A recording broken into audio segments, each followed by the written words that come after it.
किसान साथियों नमस्कार, मैं पुनीत सिसोदिया। किसान भाइयों, जब हमारी फसलें फूल वाली अवस्था में होती हैं यानी कि उसमें फ्लावर आ रहे होते हैं, तो जब हमें काफ़ी ज़्यादा ये समस्या देखने को मिलती है कि हमारा जो फूल है वो गिरने लग जाता है, झड़ने लगता है। यानी कि जो फूल है वो फलों में कन्वर्ट नहीं होते हैं, यानी कि पहले ही उससे फ्लावर ड्रॉप हमें देखने को मिलता है, जो एक बहुत बड़ा कारण होता है प्रोडक्शन में लॉस का। तो देखिए, आज की इस वीडियो में हम यही जानने वाले हैं कि यदि आपकी फसल में फूल असमय गिर रहे हैं, समय से पहले झड़ रहे हैं, तो उसके पीछे के क्या क्या कारण हो सकते हैं। ये वीडियो देखने के बाद आप आइडेंटिफाई इजीली कर पाएंगे अपनी फसल के अंदर क्या कारण है, उसको ठीक भी कर पाएंगे और इजीली आप रोक भी कर पाएंगे फ्लावर ड्रॉप को। उसके साथ साथ हम ये भी जानेंगे कि फूलों को बढ़ाने के लिए कौन से बेस्ट हार्मोन्स हैं जिसका आप उपयोग अपनी फसलों के अंदर कर सकते हैं, जिससे फ्लावर भी अधिक आए और फ्लावर ड्रॉप रुक भी जाए। वो भी हम इस वीडियो में जानेंगे। वीडियो इन्फॉर्मेटिव होगा, वीडियो को लाइक शेयर सब्सक्राइब करना बिल्कुल ना भूलें। तो चलिए जानते हैं। देखिए, फ्लावर ड्रॉपिंग के जो कारण होते हैं उनमें सबसे पहला जो कारण होता है वो होता है वेदर किस तरीके का चल रहा है, वो पहला कारण है। देखिए, जब टेम्परेचर ज़्यादा कम हो जाए, यानी कि जरूरत से कम हो जाए, 15 डिग्री सेल्सियस से नीचे जब टेम्परेचर जाता है तो फ्लावर ड्रॉप होना नेचुरल है, होगा ही। उधर यदि टेम्परेचर अधिक हाई हो जाए, यानी कि ज़्यादा गर्मी पड़ने लग जाए, तो टेम्परेचर 40 से ऊपर जाता है तो भी फ्लावर ड्रॉप होता है हमारी फसलों के अंदर।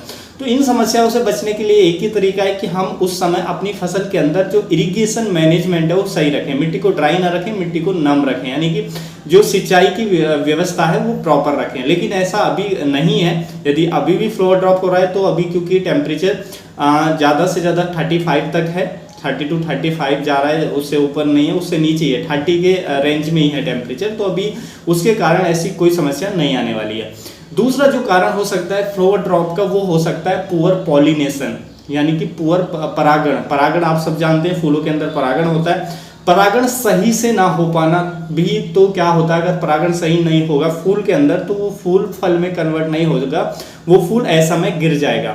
अब पुअर पॉलिनेशन से बचने के लिए आप क्या कर सकते हैं। देखिए, एक तो जब भी आपकी फसल फ्लावरिंग स्टेज में है या फ्लावरिंग स्टेज जैसे ही शुरू होती है तो उस समय एक तो आप बोरोन का स्प्रे जरूर करें अपनी फसलों पर, और वो भी फास्फोरस के साथ दे सकते हैं, यानी कि NPK 05234 प्लस बोरोन। क्योंकि बोरोन क्या करता है, देखिए हमारे फूल के अंदर एक पोलन ट्यूब होती है, उसी में परागण होता है। तो अगर हम बोरोन देते हैं फ्लावरिंग स्टेज में तो वो जो हमारा पोलन ट्यूब है उसकी लेंथ को बढ़ा देते हैं, लेंथ को इंक्रीज कर देते हैं, जिससे पॉलिनेशन प्रॉपर हो पाता है। तो इसलिए बोरोन का स्प्रे आप जरूर लें, जिससे जो परागण है वो बढ़ जाए और फ्लावर ड्रॉप ना देखने को मिले। दूसरा आपको क्या ध्यान रखना है कि आपको जो ज़्यादा जहरीले इंसेक्टिसाइड हैं जो हमारी हनी बीज हैं या और अन्य पॉलिनेटर्स हैं उनको नुकसान पहुंचा सकते हैं, तो ऐसे इंसेक्टिसाइड और ऐसे फंजीसाइड को आपको अवॉइड करना है। क्योंकि अगर ऐसे जहरीले इंसेक्टिसाइड का आप स्प्रे करेंगे तो पॉलिनेटर्स भी खत्म होंगे, फिर पॉलिनेशन आपका नहीं हो पाएगा। ऐसी फसलों में जिनमें पॉलिनेशन के लिए पॉलिनेटर्स की यानी कि पराग कीटों की जरूरत होती है, तो ये आपको ध्यान रखना है, इससे फिर आपका पॉलिनेशन प्रॉपर होगा।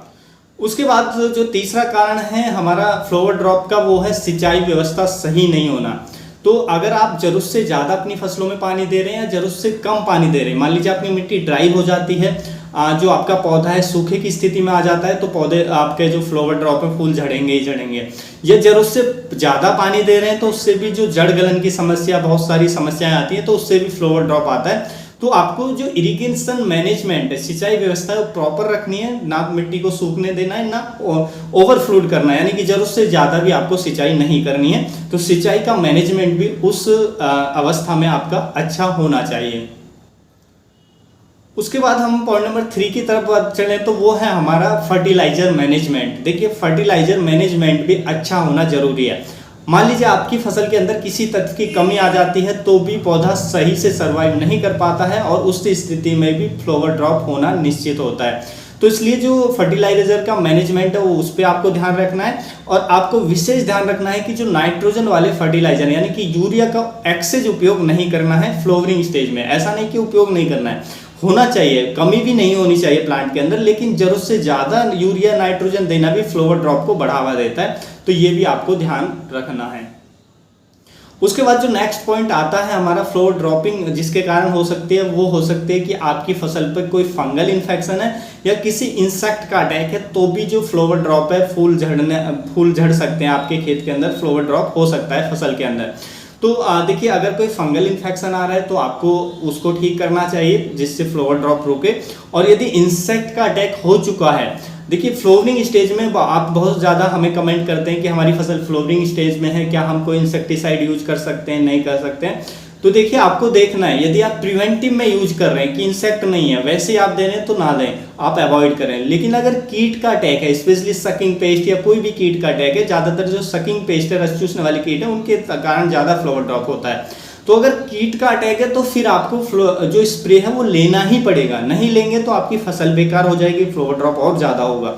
तो वो कंडीशन को देखते हुए भी आपको स्प्रे को चूज करना है कि हमें स्प्रे करना है या नहीं करना है। तो देखिए उस स्टेज में आपको अगर इंसेक्ट का अटैक है तो आपको उसको कंट्रोल करना है, तभी आपका जो फ्लोवर ड्रॉप है वो रुकेगा। तो इनमें से कोई भी कारण हो सकते हैं, उस कारण को पहचानें और उसके अकॉर्डिंग ही अपनी फसल को ट्रीटमेंट दें जिससे आपका फ्लोवर ड्रॉप रुक जाएगा। अब जानते हैं कि आपकी फसल में यदि आप चाहते हैं कि फ्लोवर ड्रॉप को रोकने के लिए कोई पीजीआर का यूज करना चाहते हैं तो एक आता है हमारा ऑक्सिन हार्मोन। ऑक्सिन हार्मोन देखिए एक तो प्लानोफिक्स के नाम से मिल जाता है जिसको हम कुछ फसलों पर ही उपयोग कर सकते हैं, मिर्च के अंदर, टमाटर के अंदर, अंगूर के अंदर, ऐसी कुछ फसलें हैं जिनमें हम इसका यूज कर सकते हैं, लेकिन सभी फसलों के लिए ये रिकमेंडेड नहीं है। उसके साथ साथ इसकी नेचुरल फॉर्म भी आती है जैसे IAA इंडोल एसिटिक एसिड या IBA इंडोल ब्यूटरिक एसिड, तो हम उस फॉर्म का भी उपयोग कर सकते हैं अपनी फसलों के अंदर, जिससे ये जो ऑक्सिन हार्मोन है हमारी फसलों पर फ्लोवरिंग को बढ़ाता है और फ्लोवर ड्रॉप को रोकता है, हमारी फसलों के अंदर जड़ों का विकास जो है वो तेज करता है, यानी कि रूट डेवलपमेंट बढ़ाता है, फ्लोवरिंग को अधिक करता है। तो हमें जैसे ही फ्लोवरिंग स्टार्ट हो या उससे थोड़ा पहले हम इसका यूज कर सकते हैं, इससे फूल अधिक आएंगे और फ्लोवर ड्रॉप हो भी रहा है तो वो रुक जाएगा। तो हमारी फसलों का में जो फ्लोवर है वो अच्छे आएंगे, जिससे फ्रूट भी अच्छे आएंगे और ये फ्रूट डेवलपमेंट में भी हेल्प करता है, यानी कि फ्रूट के साइज को बढ़ाने में भी हेल्प करते हैं जो हार्मोन्स होते हैं।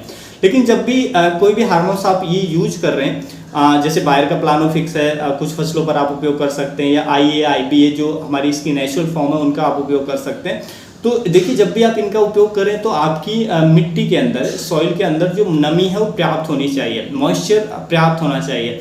ऐसा ना हो आपकी मिट्टी ड्राई है और आप इनका उपयोग करें, मिट्टी में नमी होनी चाहिए, जरूरत से ज़्यादा नमी नहीं होनी चाहिए लेकिन नमी होनी चाहिए, तो इसके अच्छे रिजल्ट मिलते हैं। तो उम्मीद है जो जानकारी है आपको अच्छी लगी होगी। जानकारी अच्छी लगी तो वीडियो को लाइक, शेयर एंड सब्सक्राइब करना ना भूलें। हम मिलेंगे आपको एक और नई वीडियो में नई जानकारी के साथ, तब तक के लिए आप अपना ख्याल रखें। धन्यवाद।